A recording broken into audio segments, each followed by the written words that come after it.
el episodio anterior de Cápsulas Informativas, no hacía ninguna referencia ni a la condición de las mujeres ni a la condición de los esclavos. Las mujeres empezaron a preguntarse si era una necesidad quedarse en casa por obligación y rendir obediencia a su marido, que se las excluía de derechos civiles y políticos. ¿Qué es el movimiento feminista? Bienvenidos a Cápsulas Informativas, un espacio para las mentes curiosas. ¿Qué? ¿Pensaron que no lo iba a decir? Feminismo es una palabra que escuchamos a menudo, pero ¿será que en realidad sabemos qué significa? El feminismo es un movimiento interdisciplinario y diverso que busca cambiar el sistema patriarcal, un sistema liderado por hombres que piensan en el privilegio de otros hombres.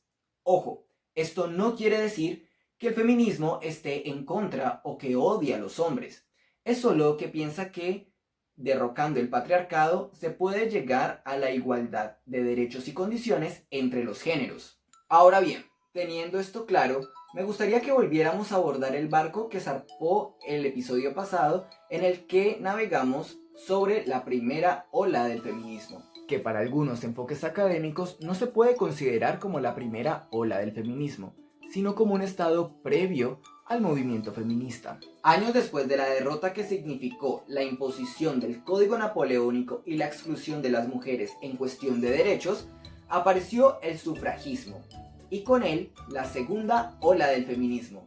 El sufragismo fue un movimiento político que surgió a finales del siglo XIX y reivindicaba el derecho al voto de las mujeres.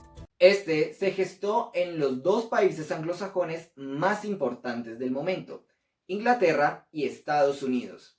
Con el tiempo, estos dos países influyeron en las acciones políticas de los demás. Se dice que el momento fundacional del sufragismo y del feminismo como un movimiento de acción social fue la Declaración de Sentimientos, también conocida como la Declaración de Seneca Falls en Estados Unidos.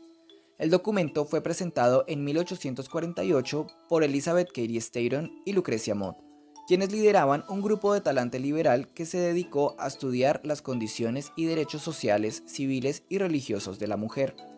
Desde entonces, las mujeres empezaron a exigir de manera pública y masiva sus derechos, a través de marchas y panfletos. En Inglaterra también realizaron manifestaciones públicas y masivas, pero las mujeres se cansaron de ser ignoradas y menospreciadas. Decidieron entonces abandonar su postura de lucha moderada y pasan a acciones más contundentes, como huelgas de hambre y sabotajes de líderes políticos. Incluso llegaron a realizar encadenamientos, detonar bombas e iniciar incendios. Estas manifestaciones se extienden por muchos lugares, en especial por los países europeos. El primer país en el mundo que permitió que las mujeres ejercieran su derecho al voto fue Nueva Zelanda en 1893. De ahí en adelante, sobre todo después de la Primera Guerra Mundial, muchos países permitieron que las mujeres votaran y ocuparan cargos políticos. Por ejemplo, en Finlandia, en 1907, se convirtió en el primer país en el que las mujeres llegaron al Parlamento. A pesar de esta victoria, el derecho al voto seguía siendo condicionado, en unos países más que en otros. Por ejemplo, en Inglaterra, en 1918, se permitió el sufragio femenino. Sin embargo, solo podían votar las mujeres mayores de 30 años. En Estados Unidos, en 1920, solamente podían acceder al voto las mujeres blancas. Ante esta situación, se llegó a dos conclusiones.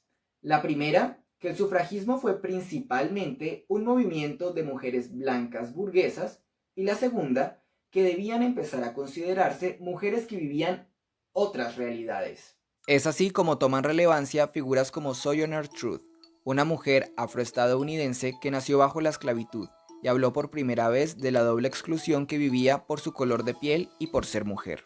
O como Flora Tristan, filósofa socialista y feminista francesa, quien habla de la condición de las mujeres obreras y aborda la doble represión que sufren, la de clase y la de género.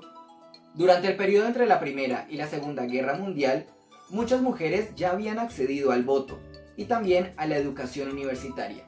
Por lo tanto, muchas mujeres se desmovilizaron, dejando de lado su causa y las de muchas feministas emergentes que hablaban desde otros contextos. Sin embargo, para 1949 aparece El Segundo Sexo, un libro escrito por la filósofa francesa Simone de Beauvoir, quien plantea que no se nace mujer, se llega a serlo, pues pensaba que no era el sexo biológico, sino los roles asociados a este, lo que determinaba el ser mujer para la sociedad. Este libro será como un nuevo llamado a la conciencia feminista.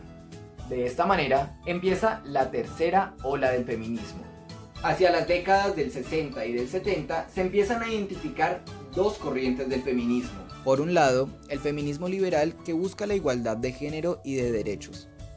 Por otro lado, está el feminismo radical que pretende cambiar el sistema establecido a través de la abolición del patriarcado. La tercera ola del feminismo coincidió con la revolución sexual y algunos avances científicos que consideraban importante comenzar a hablar sobre la educación sexual, el uso de anticonceptivos y la planificación familiar. De esta manera, el feminismo puso la mirada sobre la maternidad y en lo pertinente que ésta fuera una elección y no un mandato social. Ya hacia los años 90 surge la necesidad, por fin, de crear otros feminismos para representar la diversidad de mujeres que resistían y luchaban desde otras realidades y otros contextos. De esta manera, el feminismo se fue alejando cada vez más de ser un movimiento homogéneo. Dentro de él se consideran ahora mujeres trans, mujeres afro, mujeres que viven en países islámicos y asiáticos. El feminismo es entonces una apuesta por la pluralidad y la igualdad. Actualmente se habla del levantamiento de una cuarta ola, que integra los esfuerzos de distintas comunidades y grupos sociales que siguen denunciando la violencia de género a través de nuevos mecanismos de protesta como las redes sociales. Entonces, la pregunta que yo me hago en este momento es, ¿qué estamos haciendo para que existan mejores condiciones para las mujeres? Para que todos tengamos un lugar digno e importante en el mundo, sin importar nuestro sexo, nuestro género o nuestra orientación sexual. ¿De qué lado de la historia queremos estar? Oye, si te gustó este video, recuerda reaccionar a él y compartirlo. Si tienes alguna pregunta, alguna idea, alguna sugerencia, recuerda dejárnosla en los comentarios. Recuerda también seguirnos a través de nuestras redes sociales y las fanpage de las centrales didácticas de la Fundación Carvajal. Tenemos una programación virtual pensada para ti. Nos vemos en la próxima cápsula informativa.